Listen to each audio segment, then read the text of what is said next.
سلام ملګرو، جوړ په خیر، هیله ده چې جوړ به یاست. دا ویډیو دې لپاره کټ کوو چې څنګه موږ تاسو کولی شو په بروکر ګروپ کې خپله ګټه وګورو یا کوم نوي اپډیټ کوم تغیرات راغلي دي.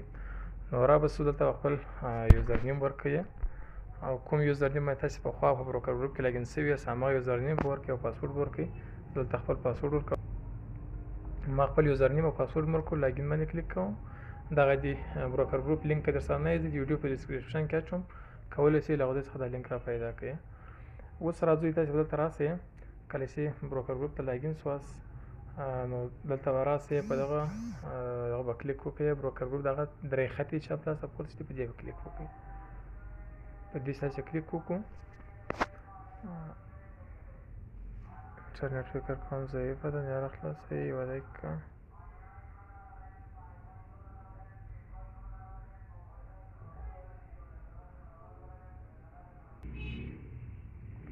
په همدې درې خط چې تاسو کلیک وکړو، تاسو ورته منتظر اوسئ، دا لږ وروسته راخلاصوي. دلته به کته راسئ، تاسو به ریپورټ ته په ریپورټ چې دغه ویکتور چې د کته خو دا کلیک وکړئ، په نیپټون باندې به کلیک وکړئ. نیپټون چې کله تاسو کلیک وکړو، دلته به تاسو ته مکمل اماونټ راخلاص کړي او دلته کولی شئ تاسو یو تاریخ هم ورته سلیکټ کړئ، لکه اوس دغه د اګست میاشتې له 5مه تر 14مه دا تاریخ انتخاب شوی ده. اوس دلته راځو، دغه تاریخ ښیي، ټایم یې ښیي چې هغه ټریډ شوی ده. زما پیسو باندې دغه د هر ټریډ ځان ته ګټه ده، دغه هغه موږ ته ښیي. دلته که تاوان وکړي، تاوان هم راته ښیي. نو او مجموعي بیلانس چې دی په سر کې به لیکلي 1303. نو فعلا همدغه ایډیټ راغلی ده. ورځ په ورځ په دې کې ایډیټ پسې راځي، ویډرا اپشن به اضافه کېږي او ټول شیان انشاءالله اضافه کېږي، نورمال کېږي. موږ تاسو په دا وسیله ورته ووایو دا کسټمر والټ چې دلته هغه د موږ کوم والټونه چې لرو د هغوی بیلانس به دلته ښودل کېږي.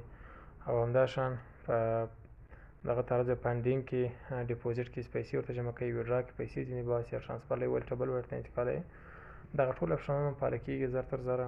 نو فعلا موږ تاسو کولی شو دغه نیفټون یې فعاله شوی ده چې ورځنۍ هغه ګټه کومه دوی کوي یا ګټه موږ ته را روانه وي، هغه خپلې سرمایې په اندازه باندې څومره ګټه چې موږ پیسو کېږي دوی په مجموعي شکل ټریډ کوي، هغه هلته جمع کېږي. په دې ډول موږ تاسو کولی شو چې وګورو ټول کسان چې په هغو یوزر نیم او پاسورډ چې پخوا بروکر ګروپ ته لاګین شوي یاست، په هغه مخ باندې لاګین کېږي. کوم نوي ایډیټ ته ضرورت نشته، کوم نوي اپډیټ ته ضرورت نشته.